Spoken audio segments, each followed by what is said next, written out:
Ghazwatu Bani Nadhiri utawi iki ku perang Bani Nadhir. Bisanati Rabi'ati ing dalem tahun kaping 4 minal hijrati saking tahun hijrah. Hadasat terjadi apa Ghazwatu Bani Nadhiri, perang Bani Nadhir. Wa ghazwatu Dzatir Riqa'i lan perang Dzatir Riqa'. Wa ghazwatu Badrin lan perang Badar al akhirati kang akhir. Walam yakun lan ora ana. Walam yakun lan ora tinemu fiya ing dalem tahun pira mong? Tahun keempat. Apa harbun, peperangan, maksudnya kejadian yang hebat. Illa fi Bani Nadhiri, kejaba ing dalem perang Bani Nadhir. Banu Nadhiri utawi Bani Nadhir iku qabilatun qabilah min Yahudil Madinati kang saking wong Yahudi kota Madinah. Kana ana sapa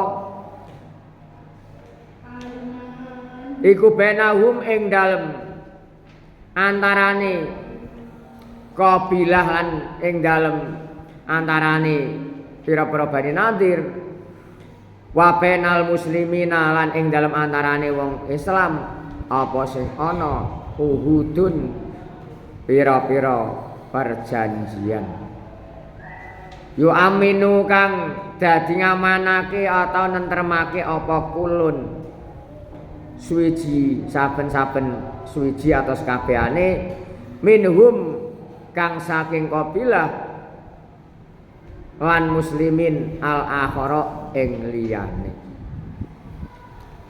Qadima dadi atawa disi ilaihim qadima dawa ilaihim maring Bani Nadhir sapa Rasul sallallahu alaihi wasallam ma'abadi ashabihi ing dalem setengahe pira-pira sahabate Nabi.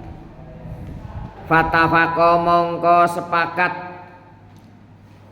sapa jamaatun golongan atau kelompok minhum kang setengah saking Bani Nadhir ala qatlihi ing atase mateni Rasulullah. Sekesepakatan bayi wong sing wong beling-beling. Wong apa? Ya Bani Nadhir apa sing wong gak Islam termasuk orang Yahudi waktu itu. Falima mongko wirsa atau ngeruh sapa Rasulullah sallallahu alaihi wasallam. Bidzalika kelawan mengkono-mengkono kejadian atau kesepakatane jamaah.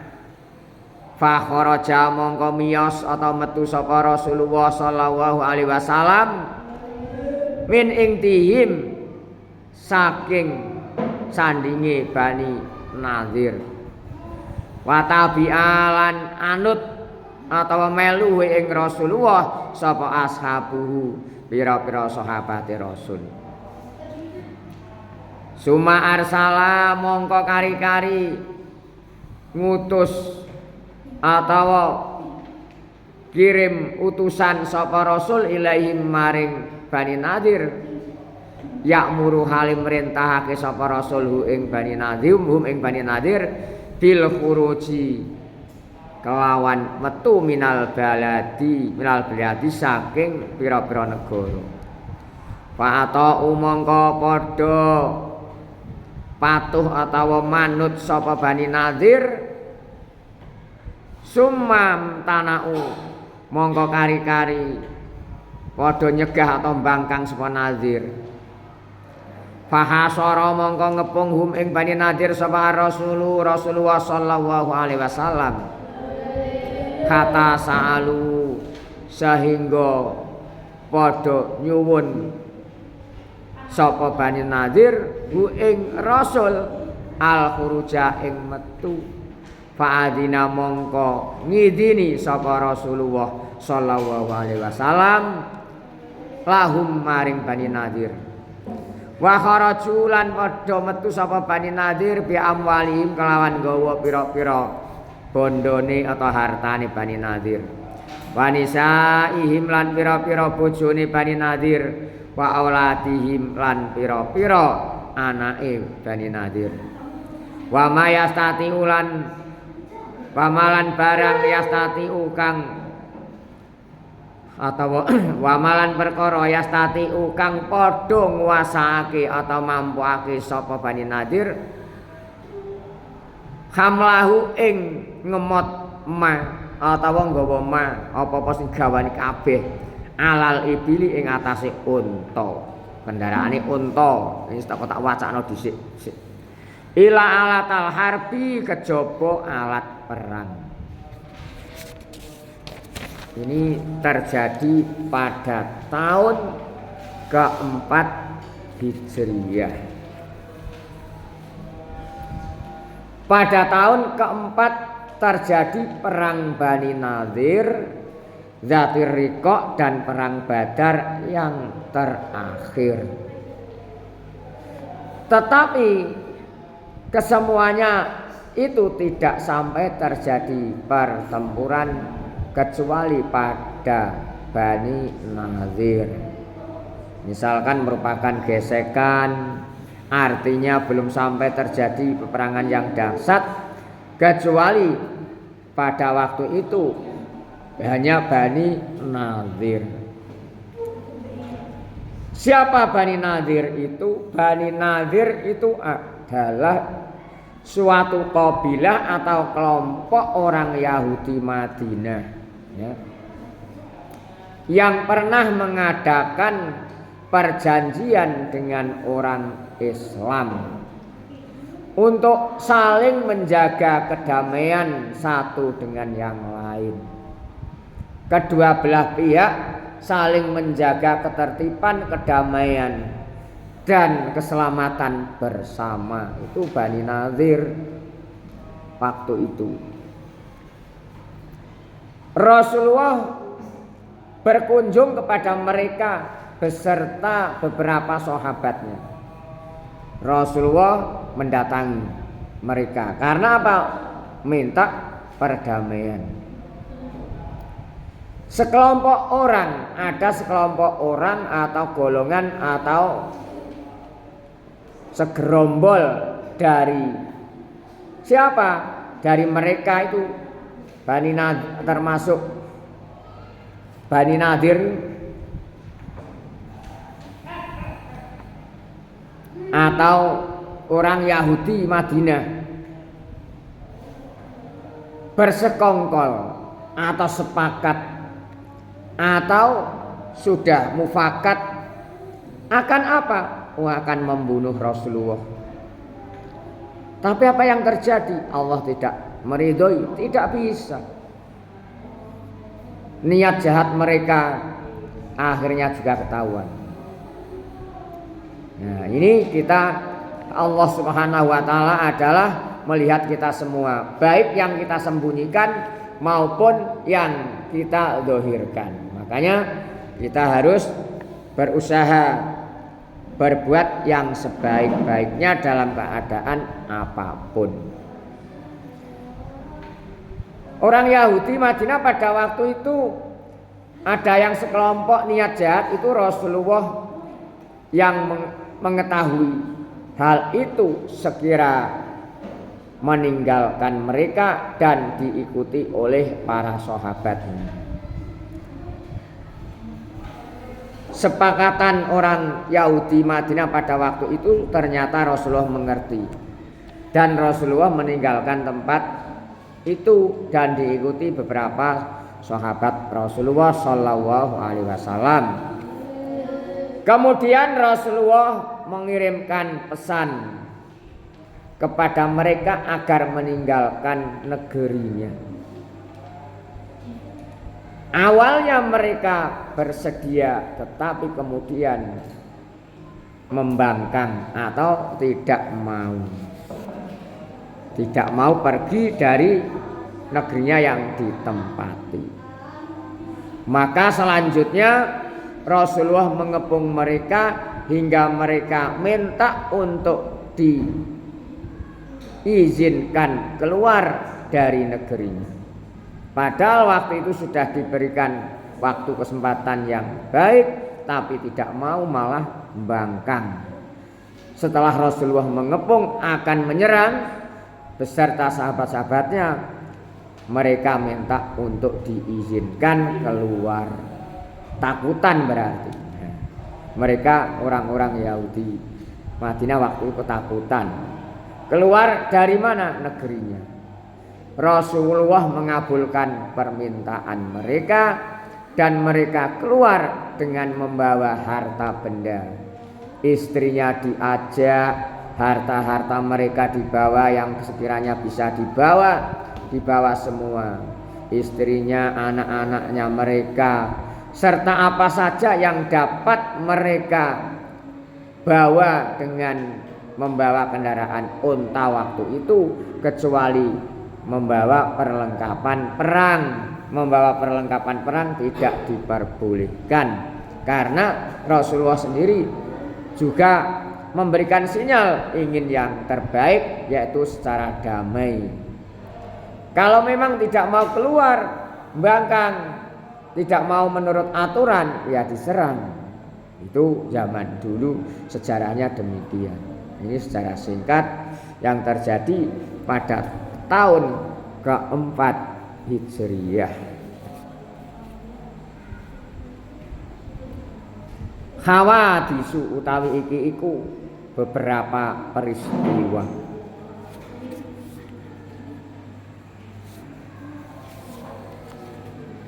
Ini kejadian beberapa peristiwa juga terjadi pada tahun keempat Hijriyah. Fisanati Rabiati ing dalem tahun kaping 4 nazala temurun sapa Jibrilu, malaikat Jibril fi ghazwati Dzati Riqa ing dalem perang Dzati Riqa bi sholatil khaufi kelawan mulangi atau mengajarake salat khauf. Perlu kalian ketahui, ini pada waktu itu keadaan apapun salat dalam keadaan perang masih disuruh untuk menjalankan, karena sholat ini tidak boleh ditinggalkan dalam keadaan apapun, walaupun dalam keadaan sakit tetap harus dijalankan. Awas kalian harus mengerti tentang syariat, karena kalian belajar tentang agama. Kalau ada keluarga yang sakit, jangan sekali-kali meninggalkan sholat. Kalau tidak bisa, ya sebisanya, tidak bisa berdiri dengan duduk, tidak bisa dengan duduk dengan turun, miring atau berbaring, tidak bisa berbaring dengan melentang atau melumah. Dan sambil dipelajari semampunya. Melumah gak iso, lentang gak iso Pak, isaroh. Tahu isyarat? Kedip-kedip wis gak iso gawa ning masjid disolati, ya. Isyarat gak iso digawa ning masjid disolati, tumpakno kendaraan ana kemule ijo itu gratis. Ya, lha ngono. Rodane roda menungso. Digawa ning omah gua tanpa bantal, tanpa kloso, tanpa lawang, tanpa jendela. Sing iso nyelametno nek wis ngene iki amal saleh, amal sing apik, amale dhewe-dhewe. Beruntunglah kalau mereka atau orang tua yang punya sedekah jariyah, ilmu yang bermanfaat, dan anak soleh-solehah. Ini bisa bertambah. Ya, saya lanjutkan. Wa fi hadil ghazwati lan ing dalem iki perang Dzatu Riqa aidon halimane padha karo terjadi ngarep najalat temurun apa rukhsatun tayamumi kemurahani ngelakoni tayamum. Pada tahun keempat Hijriyah terjadi beberapa peperangan termasuk Dzati Riqah. Malaikat Jibril turun disuruh untuk menjalankan sholat khauf, sholat dalam peperangan, sholat dalam ketakutan berbagai cara. Jadi perang disuruh sholat, apalagi kita tidak ada gangguan apa-apa.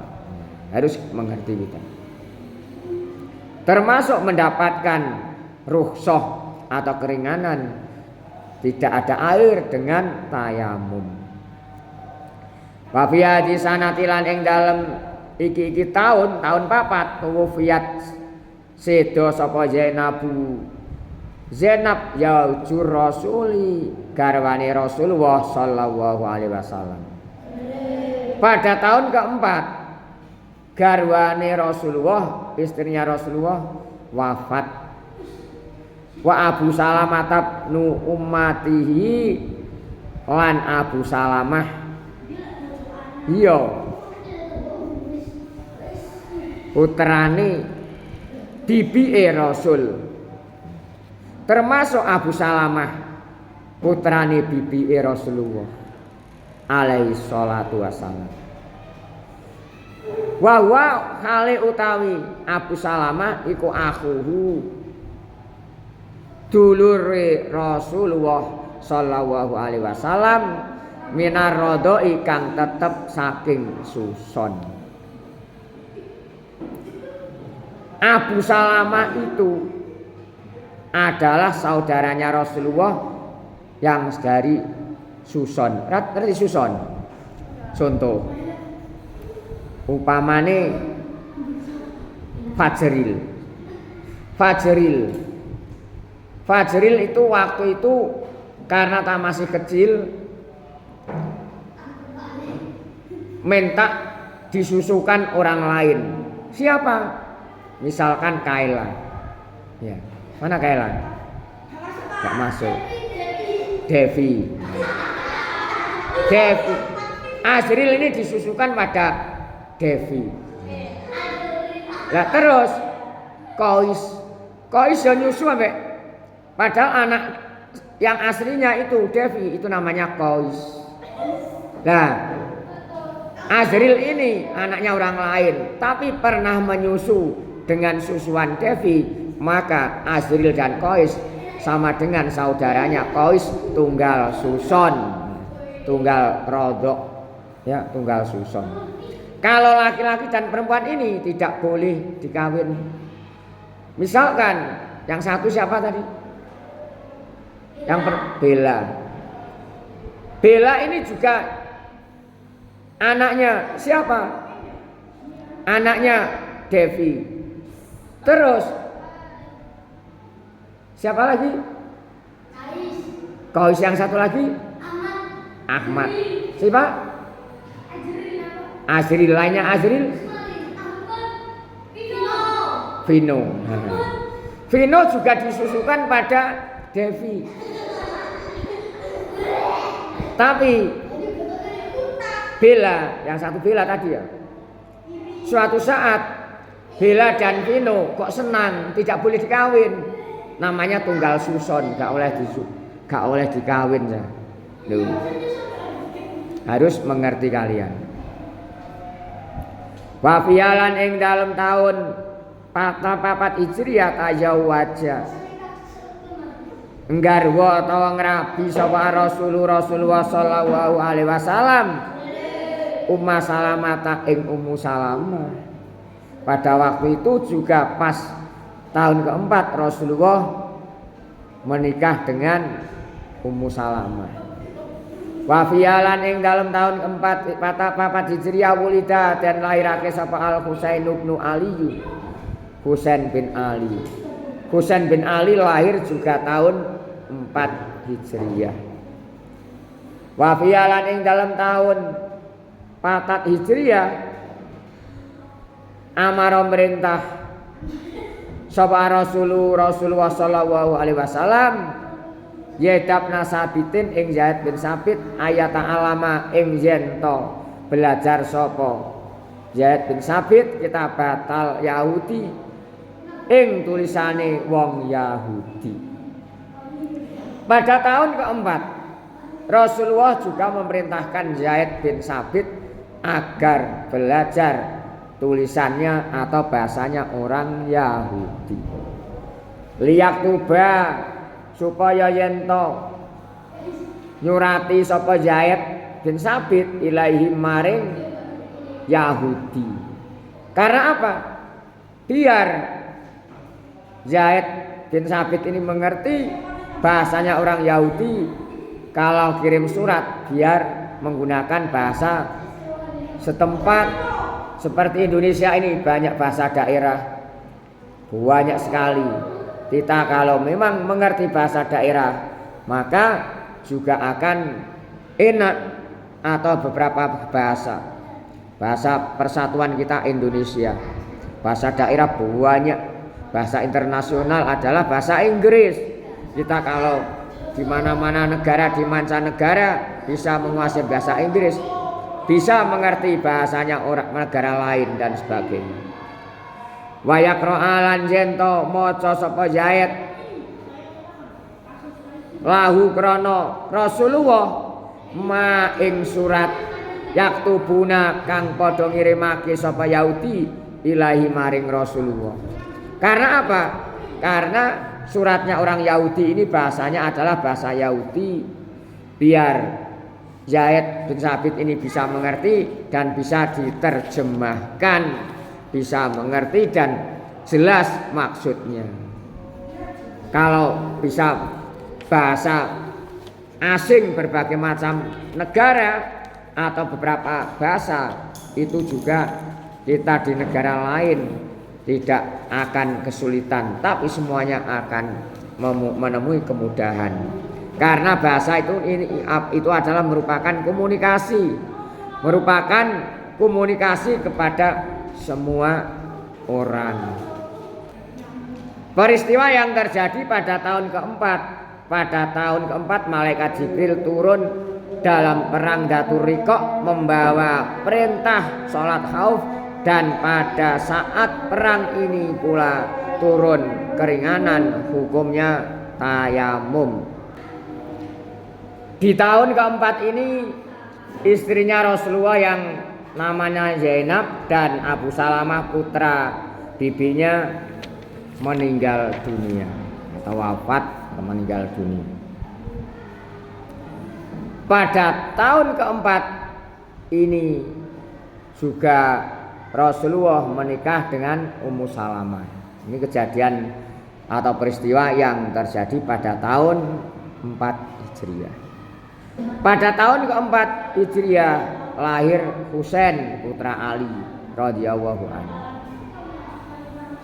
Pada tahun keempat itu juga Rasulullah memerintahkan Zaid bin Sabit untuk mempelajari tulisan bahasanya orang Yahudi agar beliau bisa berkirim surat kepada mereka dan Zaid bisa membacakan surat orang Yahudi kepada beliau atau Rasulullah Shallallahu Alaihi Wasallam.